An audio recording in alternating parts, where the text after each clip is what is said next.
We're looking for great investing opportunities, and one of the best places to look is 52-week lows. This is your Uncle Paul here. Going to show you 3 stocks at 52-week lows. First one, JD.com. This is a Chinese company, very well known. Obviously, China has been hit very hard. The stock market in China has been hit very hard, and over the last 2 years, the reasons have ranged. So we're going to take a look at JD and see if there's validity to these concerns. The all-time high for JD, February 17th, 2021. I believe that is Michael Jordan's birthday, for the record. 104.15 is now at $27 per share. That's a drop of over 70% since its high. Let's see how the company has done since then, though. One example, the revenue is up 30% since then. Profit is up. No, actually, profit's down. So from $5 billion down to $3 billion. All right, let's check out the 8 pillars on this company. Oh, wow. Mo, check this out. Yeah, I'm actually quite surprised by this. 7 checks, 1 X. The 5-year return on invested capital is terrible. Guys, this is an important metric, but on growing companies, it's going to be probably skewed to the low side. And there are multiple ways to calculate return on invested capital. But the basic idea is there are 2 ways to fund a business, debt and equity. What is the return that the company gives the investors on that debt and equity that's invested in the business? This is probably not good, but everything else looks pretty solid.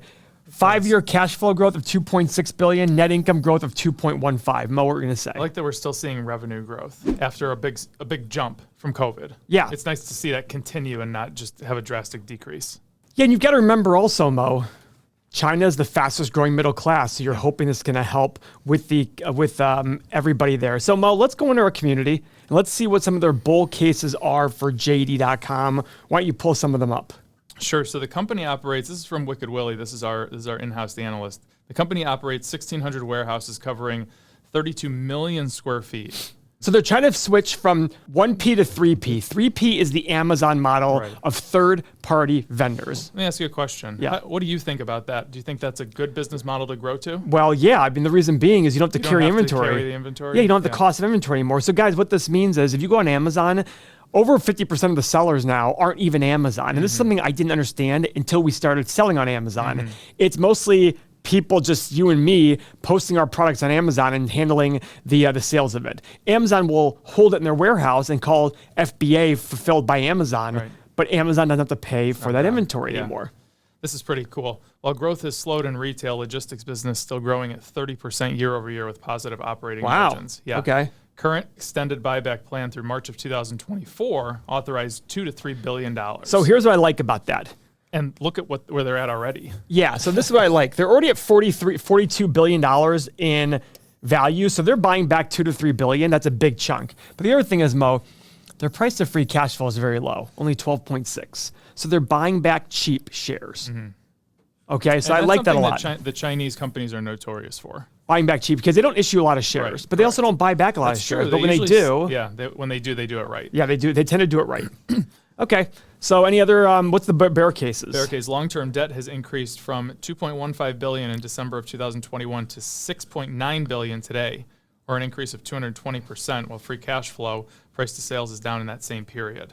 Okay. I think that has to do a lot with the growth phase, though. Yeah, probably. Right? You know, that's probably true. China's real estate market makes up 30% of its GDP, while China's debt is 250% of its GDP. Oh, so this is a negative on China as a bear case. As a whole, right. And I'm going to sit there and say, I just think China's going to be a growing economy for a very long time. Me too. You might see, even if it's the next decade of struggle, okay.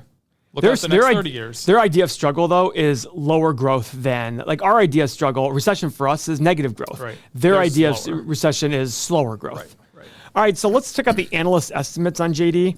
Whoa, big jumps here. From $1.67 per share this year to $4.77. That's huge. Yeah, and I wonder how much of this is actually true. Remember, these are analysts. And Warren Buffett and Charlie Munger can't stand analysts. They want to sit there and make these comments. Go ahead. So I will say this. Look from December of 2023 to December of 2025. It goes from $1.67 to $2.31. Yeah. 26 analysts. Then it drops to 3, and that's where you get that big jump. Yep. So that's how I look at that. All right, so check out JD, guys. It's an interesting company if you want to bet on China, but there's going to be a lot of volatility on Chinese stocks, in my opinion. Absolutely. Company number 2. This is a company I actually own. Doesn't mean you buy it just because I own it. Do your own process. We're here to teach a process. Southwest Airlines, ticker symbol LUV.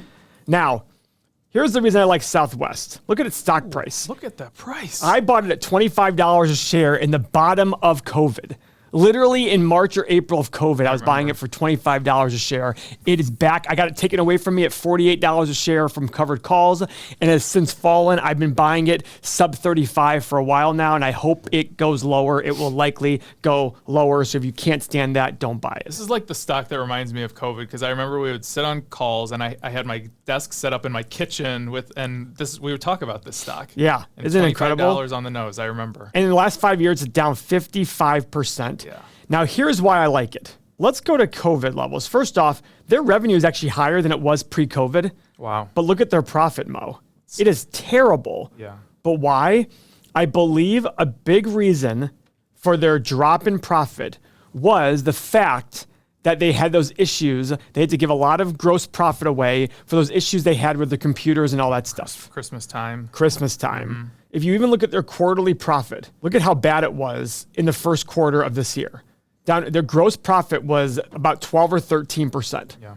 When typically before then, let's go back to before COVID, their gross profit was 30%. Wow. Yeah. So I'm banking on a rebound in their profit and free cash flow. One of my favorite things about this company, and I think it goes so under the radar, it took them a global pandemic to lose money for the first time ever. Yeah. The way I look at that is they have really freaking good management. Yeah. They're going to be able to pull up their bootstraps and get out of this. They properly hedged their oil contracts. Here's the big thing for Southwest. They fly one plane. Yeah. So with flying one plane, they're able to focus on making sure they understand that plane inside and out, and all their costs are centered on that one plane. And they properly hedge their oil and their gas costs, their fuel costs. So that's why I like Southwest. I'm looking at this company saying, all right, 0.6 times sales. What are other airlines going for? But I look at the profitability and say, okay, now look at the 8 pillars. So this is a great example of Terrible. don't worry about only 8 pillars. Yeah. This tells a story, guys. Right. Revenue growth is up. Everything else is down. This is a long-term bet. If I'm going to bet on one airline, this is the one I'm betting on. I like it at $25 a share. It's probably going to go lower, and I will continue to buy shares as it goes lower because my long-term thesis on Southwest is that they get back. Look at their profit margin. Look what their profit margin was before COVID. $22 billion in revenue, $2.4 billion in profit, over 10%. Previous year, $21 billion, profit of $3.47, over 15%. $20.66 billion, profit of $1.93, about 10%. So if they just get back to 10% in profit, that's going to give them $2.5 billion in profit based on the last 12 months and $15 billion market cap. Yeah. That's sales. That's a 6 times earnings on stabilized profit at 10%. And they've done over 10% many, many times. Right. That's the reason I'm in it. Yep. All right, so let's check what analysts are saying about this company. Earnings per share, expected $2 per share this year, going to $5.72 in the next 3 or 4 years. Guys, at $3 a share, it's selling for 8 times profit. At $2 a share, it's selling for 12 times profit. Mm-hmm. I'm willing to make a long-term bet on this one. I believe this is a temporary problem with a company that has good management, good structure, and I'm willing to make that bet. Again, do not buy it just because I have it, and be ready for a lot of volatility. Third company, this is probably the biggest company you've never heard of, TMO, Thermo Fisher Scientific. Let's just explain to you what they do. Yeah. Sells scientific instruments and laboratory equipment, diagnostics, consumables, and life science regions. The firm operates through 4 segments: analytical technologies, specialty diagnostic products, blah, blah, blah, blah, blah. So, sounds like a lot of science. Let's look at the numbers first before we spend any time understanding the company. Let's look at their 8 pillars. Okay, 4 checks, 4 X's. ROIC, not the greatest. No. Okay. Cash flow is up $1.78 billion. Net income's up 2.2. High PE and high 5-year price to free cash flow. Yeah. 32 and 32 for 5-year PE and 5-year price to free cash flow. All-time high, December 31st of 2021 of $670 a share, now at $483. Let's see what their income statement looks like. Whoa, huge jump after COVID. Now it's stabilizing. Let's go break it down into the quarterly though, Mo. Okay. So June of 2023, they did $10.7 billion. June of 2022, 10.11 billion basically. So they're down in revenue there. Yeah. Look at this. March of 2023, 10.71 billion. March of 2022, 11.8. Also a decline there. Interesting. It is interesting. Okay. Let's see their net income. 4 quarters at a time. 5.7, 7, 8. So before COVID, so maybe their long-term average, it should be 4 billion or so, their long-term profit margin. Because look at that. They did 43 billion last year with 5.7 in profit. Interesting. Very, very interesting. Let's see what analysts have to say about this one. 40% gross margin, very high. 5-year profit margin, really 16.5%. That's awesome. 1-year profit margin, 13%. That's awesome. What are analysts saying, Mo? I mean, huge growth. Wow. Granted, again, same thing that I said on. Yeah, big drop in number of analysts, but that's fine. Yep. Revenue growing high single digits. Yep. Let's do a Stock analyzer. let's do a stock analyzer tool on. I'm pretty sure I've never done a stock analyzer on this. So this will Yeah, be a we good have not. exercise. So let's start it with this one. Okay. Now, guys, you've seen me talk about the software. You've seen me talk about, more importantly, the community we have built that gets engaged with us. Now, I obviously encourage you to try it out. I'm not asking you to make a yes or no decision right now. What I'm asking you to do is to make an informed decision. And you cannot make an informed decision from the outside. You got to be on the inside. I need you in the community, engaging and using the software. Just like buying a new car, you would take it for a test drive for 15 minutes around the freeway to get a feel for it. Same thing here, except now we're offering you a 7-day free trial, full access test drive.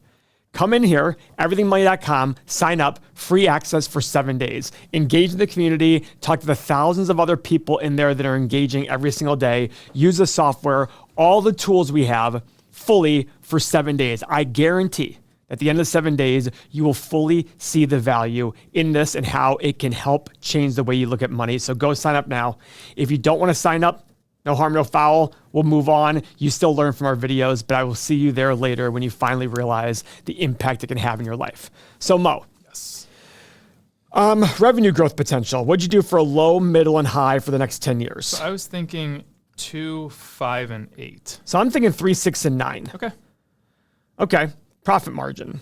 Maybe 12.5, 14.5, 16.5. I was actually doing 12, 14, 16. Okay. Because, I mean, I understand why you did 14.5, though, because the 10-year average, 14.5. Yep. Kind of skewed by the last 5 years, though, with COVID. That's true. So that's why I went a little bit lower on that one. Okay. That's my opinion. That's fair. Free cash flow, same thing. numbers? Yeah. Yep, I agree with you. Okay. Because they were pretty close. Yep. Free cash flow, though, I'm kind of happy that in the last 10 years, free cash flow was actually higher. Not by much, but we'd like to see that versus the profit margin being higher. Right. Now for PE, guys, this is what we always recommend. This is what I always do. I start at 15, and if the ROIC, the moat, everything is higher, I go higher. If the moat is lower and the ROIC is lower, I go lower. This one's kind of tough because the ROIC is very, very low. Yeah. Guys, this tells me I don't want them reinvesting back in their business. They don't do a good job at that. So if they're not going to reinvest their money well, I need to get a discount on this company. So what are you thinking, Mo? So I put in 14, 16, and 18. I'm actually going to go 12, 14, and 16. I was going to say I think 18 is too high. Guys, remember, I like what you did. the growth rate isn't huge and the ROIC is terrible. So I got to get a discount because I got to assume they're not going to get a good return on the money that's invested in the business. Okay? This is a big shift for me over the last few years. I used to only focus on the growth potential for the company when doing my PE and price to free cash flow. But the growth here is actually kind of decent, but that return on invested capital is poop in the butt. Mm-hmm. So I don't want that. Now, finally, what's your desired return, Mo? Because this is our margin of safety. So I did 11, 13, and 15. And the only reason is because we've had those COVID years. So I want a little bit more margin of safety on the low end. I'm actually going to do 12, 13.5, and 15%. Okay. Because of this low ROIC. Okay. And I really don't know the company very well, so I got to assume that, I mean, I don't know. I got to think there's going to be some bumpy roads ahead because of I don't understand the full company. So I'm going to hit the analyze button, guys. Now, guys, remember, just stay with me for a minute or two longer because I've got to explain these numbers to you fully for you to understand them. I hit the analyze button. The current price is $483. I have a low price of $150, a high price of $293, and a middle price of $220. So if you paid today's price of $483 minus 3.5% return, if the low assumptions occur, 2.3% of the middle assumptions occur, and 8% of the high assumptions occur. So Mo, what did you get? I have 163 on the low, 291 on the high, 220 in the middle. So we're basically there at the same number. Basically the same number. So for me, I'm not excited to own this. I'll wait until it hits another 52-week low before I look at it again. Guys, everythingmoney.com. Sign up for our free 7-day trial. Thank you very much.